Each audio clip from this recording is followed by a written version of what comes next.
Target for success YouTube channel में आप सभी का स्वागत है। आज हम पॉलिटी के अपने नए अध्याय की ओर बढ़ेंगे। जो हमने भारतीय संविधान के लिए भारत की राज्य व्यवस्था पढ़ते हुए हमने एक सोपान पढ़ा, जिसमें हमने भारतीय संविधान की विशेषताओं को पढ़ा कि भारतीय संविधान की विशेषताएं क्या क्या रहीं, कैसे हुआ। फिर हमने 2 लेक्चर में पढ़ा कि भारतीय संविधान बनने की ऐतिहासिक पृष्ठभूमि क्या रही, जिसमें 1772 के रिकलेक्टिंग एक्ट से लेके 1947 का भारत स्वतंत्रता अधिनियम शामिल है। ठीक है, अब हम आगे शुरू करते हैं जहाँ पर हमने कल छोड़ा था। उसके बाद अब आगे शुरू करते हैं अंतरिम सरकार।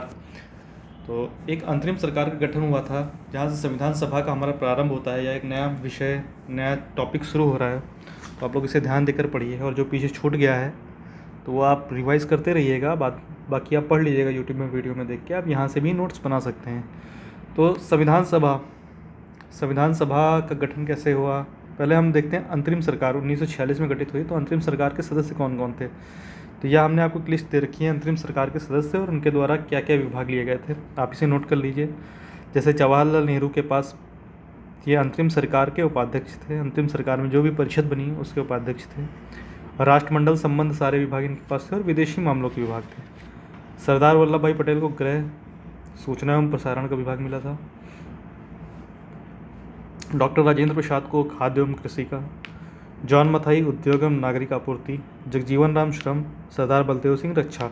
ये बहुत ज़्यादा एग्ज़ाम्स में पूछे जाते हैं। आपके छोटे वनडे एग्ज़ाम्स जो भी होते हैं, एसएससी के, 10+2 के, सीजीएल के, जीएस के क्वेश्चन पेपर्स, यूपी SSSC के पेट के लिहाज से भी काफ़ी महत्वपूर्ण है।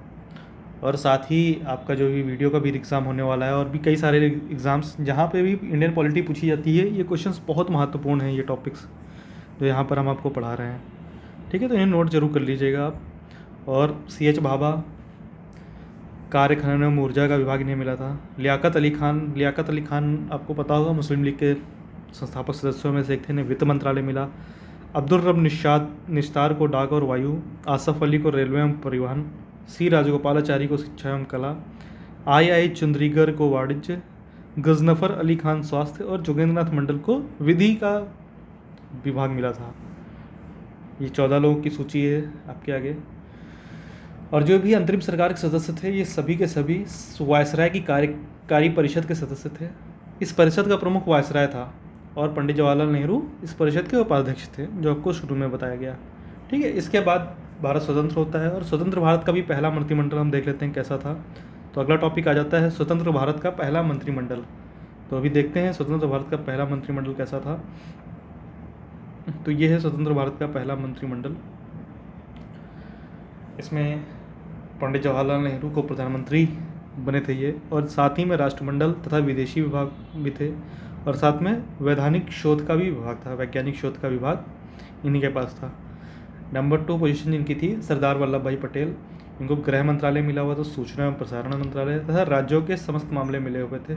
राज्यों के मामले उस समय इनको इसीलिए मिले हुए थे कि ये विधि बनाने के लिए और राज्यों को आपस में जोड़ना था। आप जानते हैं उस समय रियासतें, देसी रियासतें काफ़ी सारी थी, इनको सबको आपस में जोड़ने के लिए सरदार वल्लभ भाई पटेल को इसका कार्य मिला हुआ था।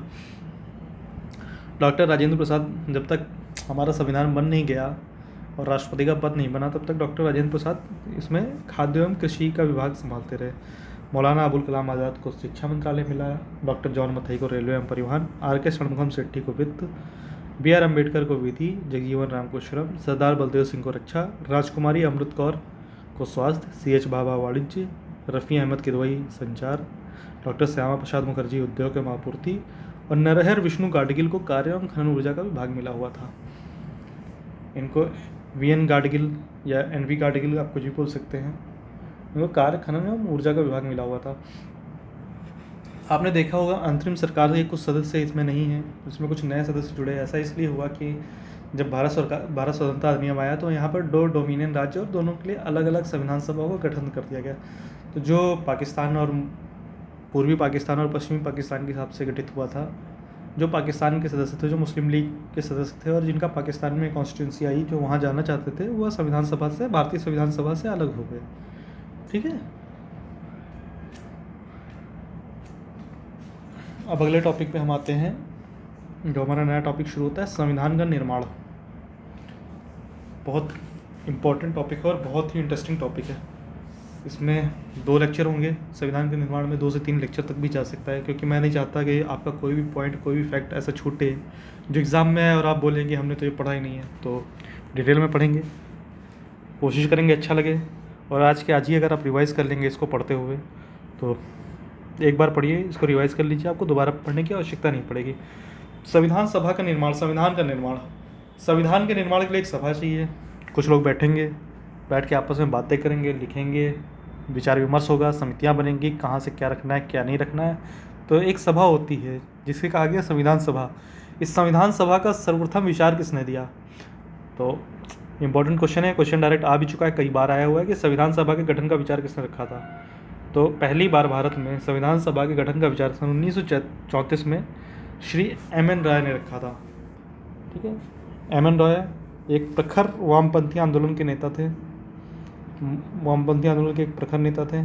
इन्होंने दिसंबर 1934 में संविधान सभा के गठन का सर्वप्रथम प्रस्ताव दिया।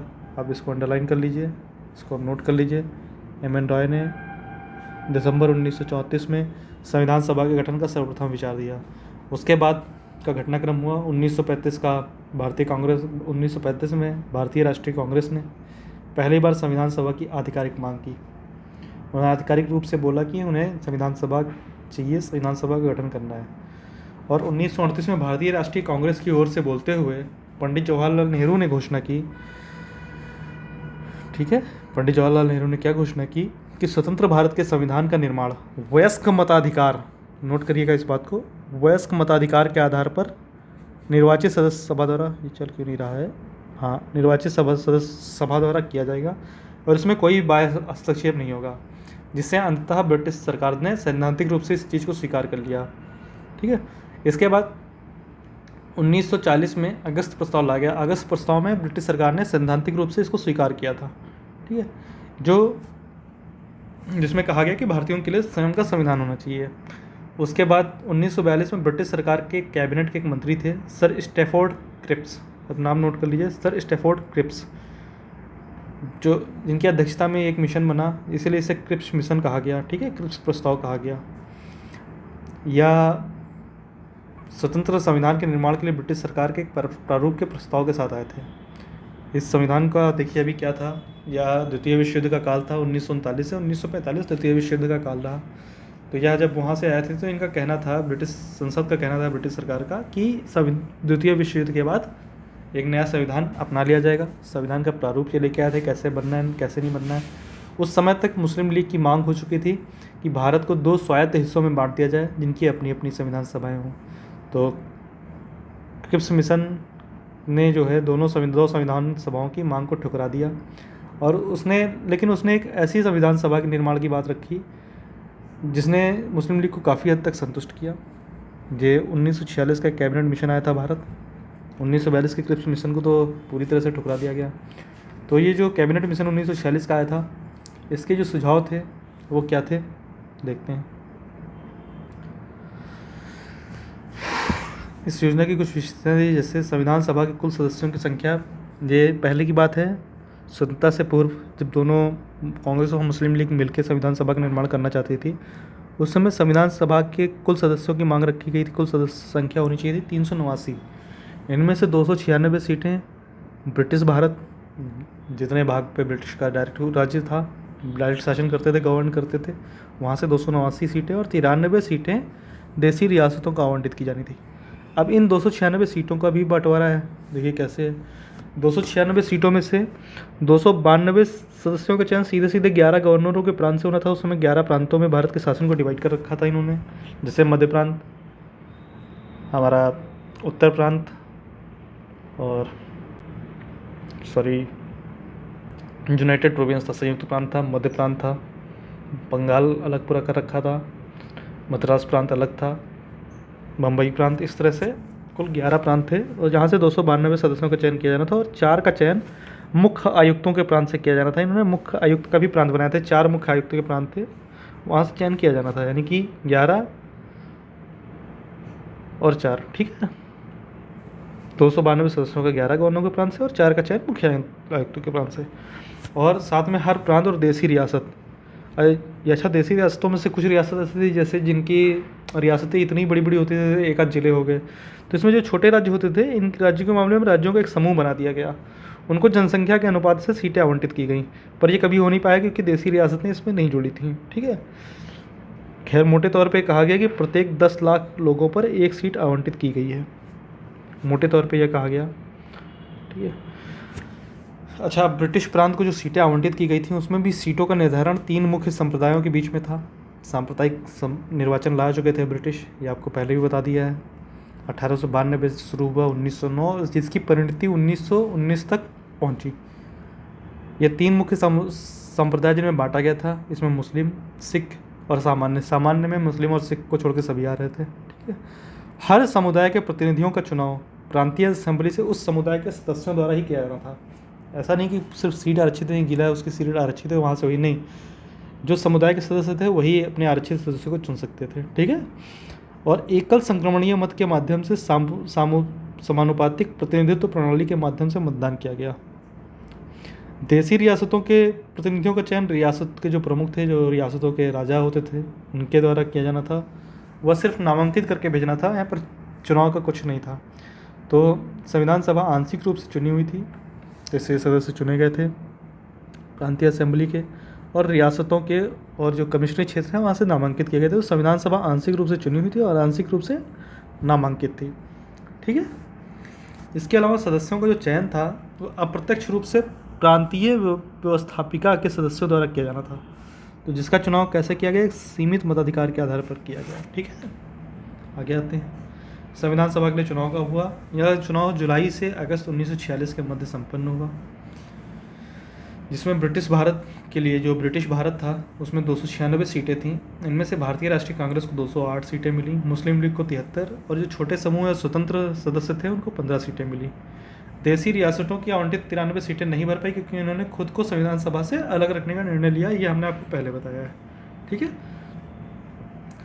यद्यपि संविधान सभा का जो चुनाव हुआ था भारत के वयस्क मतदाताओं द्वारा प्रत्यक्ष रूप से नहीं हुआ। मतदाताओं ने किन्हें चुना, जो प्रांतीय सदस्य थे, प्रांतीय सदस्यों ने संविधान सभा के सदस्यों को चुना, तो प्रत्यक्ष रूप से नहीं हुआ। फिर भी इसमें सभी समुदाय जैसे हिंदू, मुस्लिम, सिख, पारसी, आंग्ल ईसाई, भारतीय ईसाई, अनुसूचित जाति, अनुसूचित जनजाति और महिलाओं, सभी को इसमें प्रतिनिधित्व मिला, सभी इसमें शामिल थे।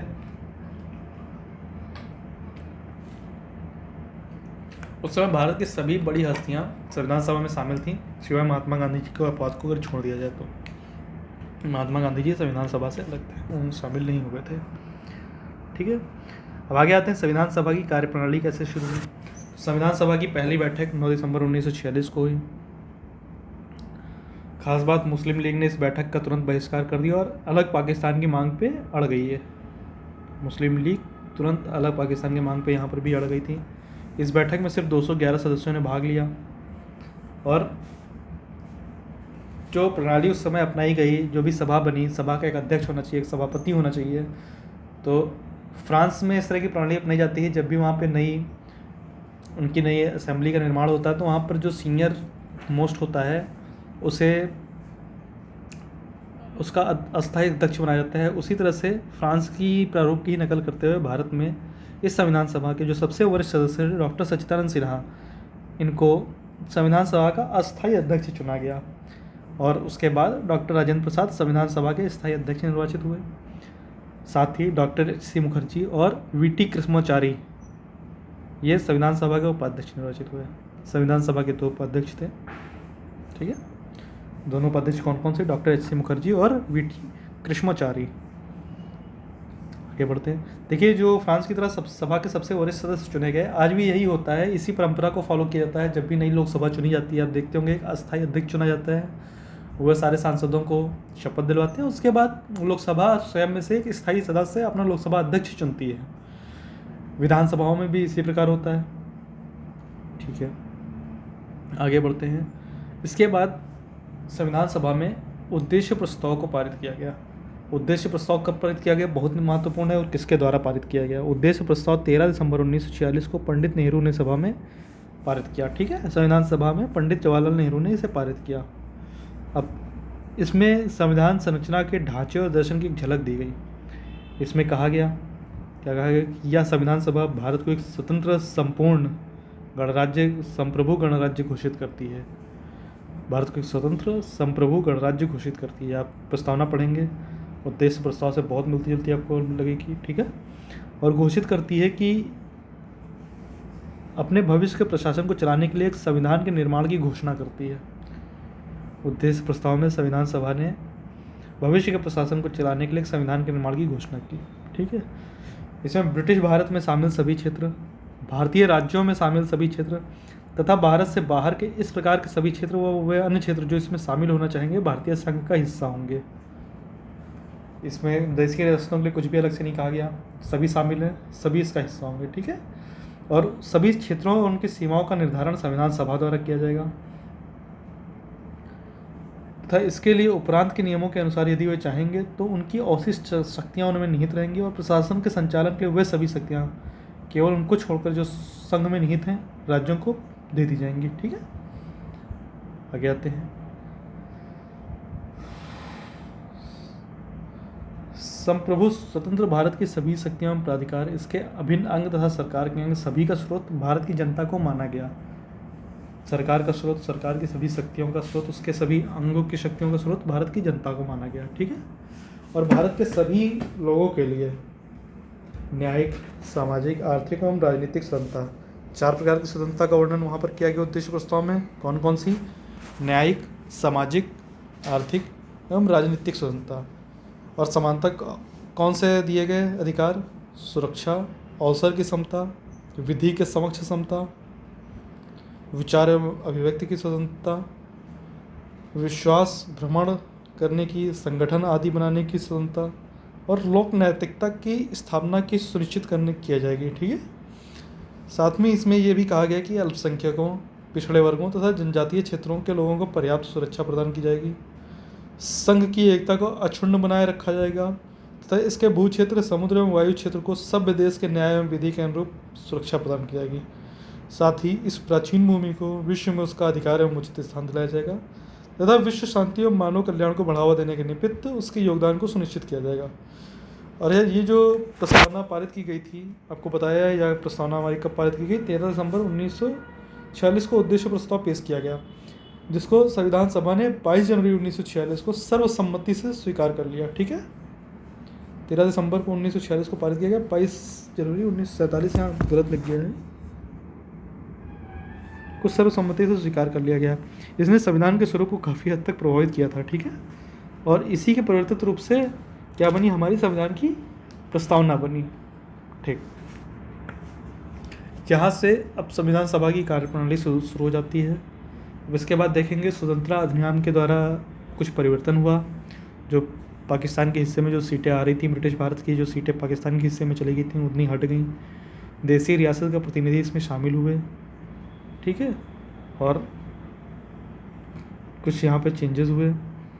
संविधान सभा द्वारा कुछ अन्य कार्य किए गए। राष्ट्रमंडल में भारत की सदस्यता का सत्यापन, राष्ट्रीय ध्वज, राष्ट्रीय गान, राष्ट्रीय गीत को अपनाना, भारत के राष्ट्रपति के रूप में चुनना।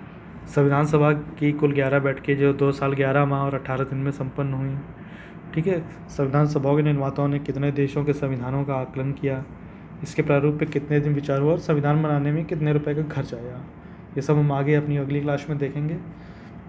और साथ में एक और ख़ास बात आपको बताएंगे कि संविधान सभा का जो संविधान सभा एक सभा थी, इसकी बैठक 2 प्रकार से होती थी। एक तो संविधान सभा के रूप में संविधान बनाने के लिए, साथ ही में यह एक अंतरिम संसद के रूप में भी कार्य करती थी। जब तक भारत में नए चुनाव नहीं हुए, आम चुनाव जब तक नहीं हुए, तब तक यह अंतरिम संसद का भी कार्य करती थी।